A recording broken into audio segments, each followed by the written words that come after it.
Is this girl correct? Perhaps in one thing, in another, I don't think so. So this girl here, Yumi, I think that's how you say her name. Her channel's called Eumieverse. She has this video and it is, watch this if you're mid. And it's talking about dating tips for mid guys.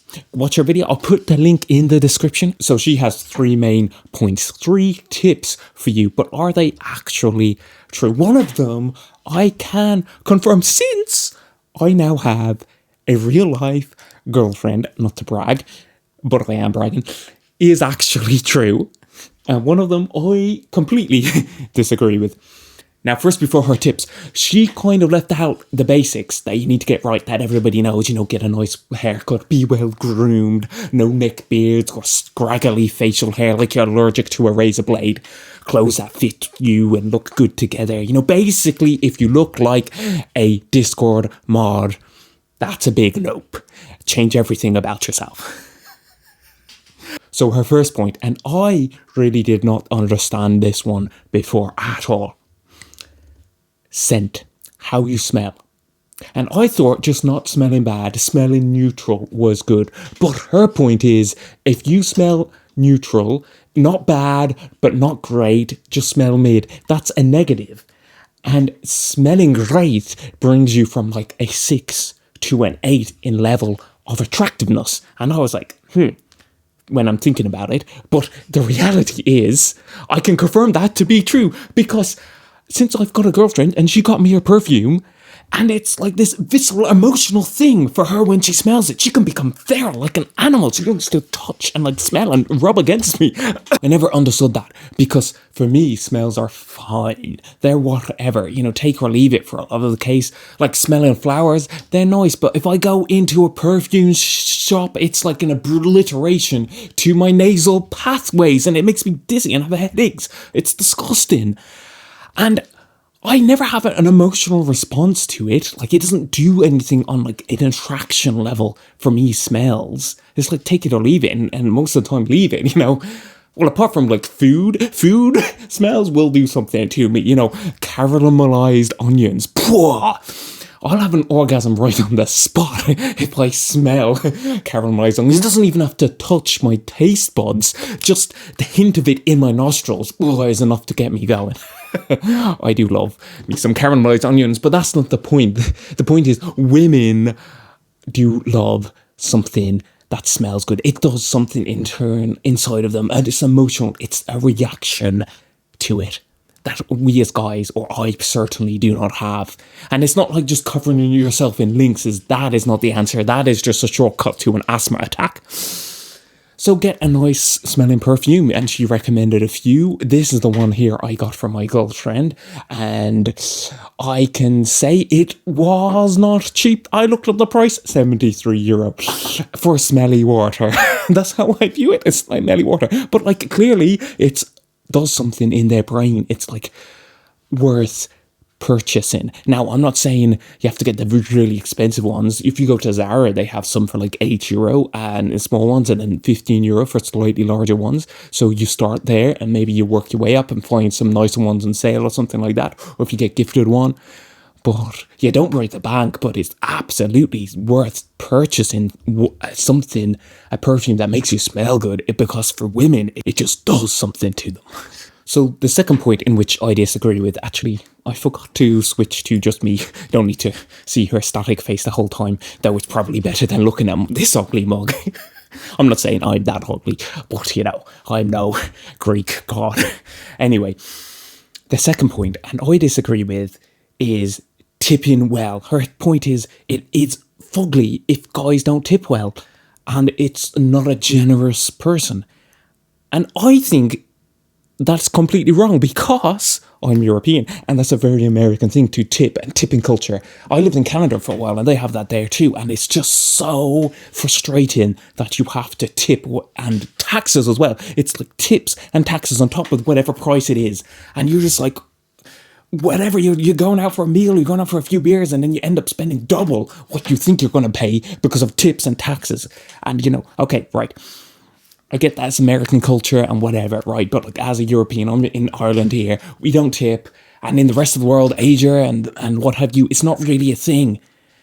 because we actually pay people a wage that can support them living. It's a very American thing, and there's reasons for that, blah, blah, blah. You can go into that. But, like, fundamentally, I just have, on an emotional level, a really difficult time tipping in because we don't do it here. And it's just stupid that when it's obligated, I don't mind it for, like, oh, you did a great job, here's a tip, fine. But, like, when it's obligated, all Europeans hate that, right? Because we don't have to do it.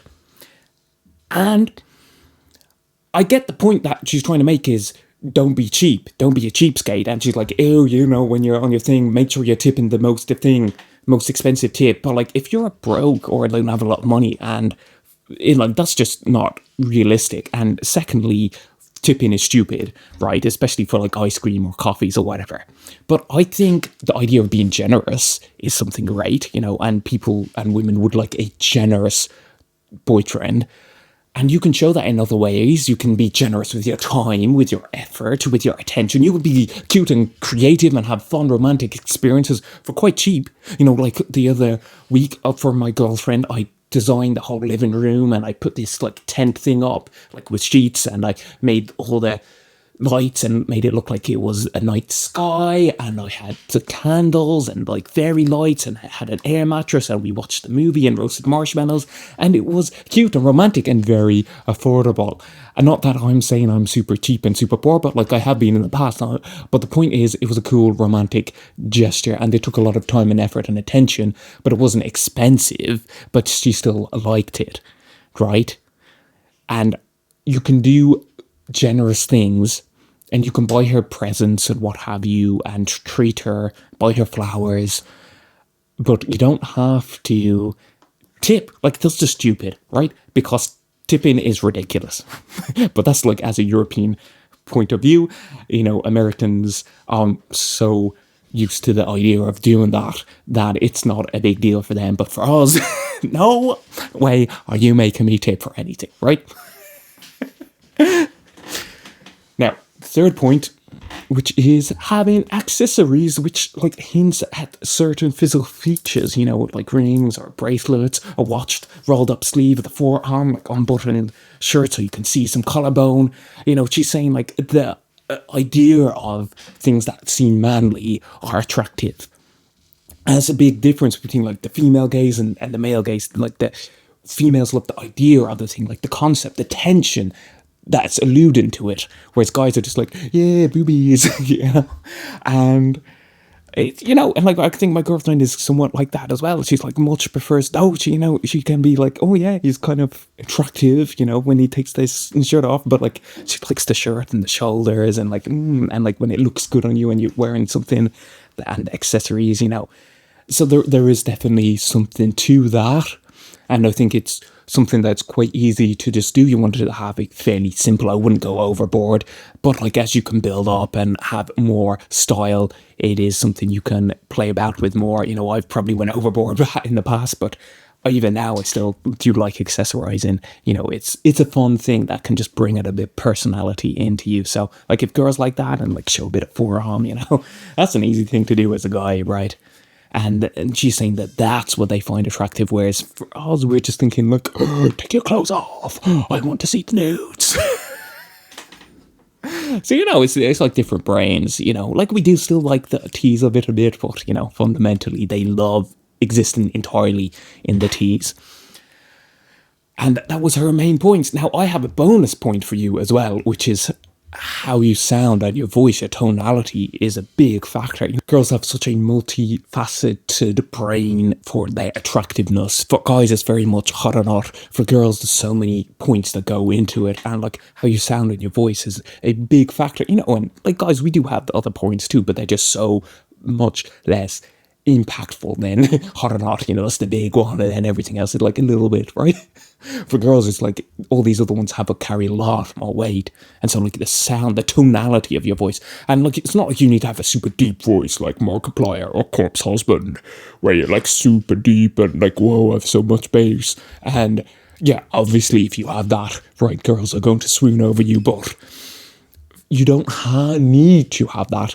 It is more of, like, a nicety thing, but, like, the energy, the tonality that you have, are you calm, relaxed, fun and playful, like with a bit of spice. You need to have a bit of spice, but you don't want to be like over energetic. This is something I'm bad at. I'm like over energetic. I can be animated and go up and be excited, and like that can be not so. It can be fun, but it's like not attractive, right? In that way.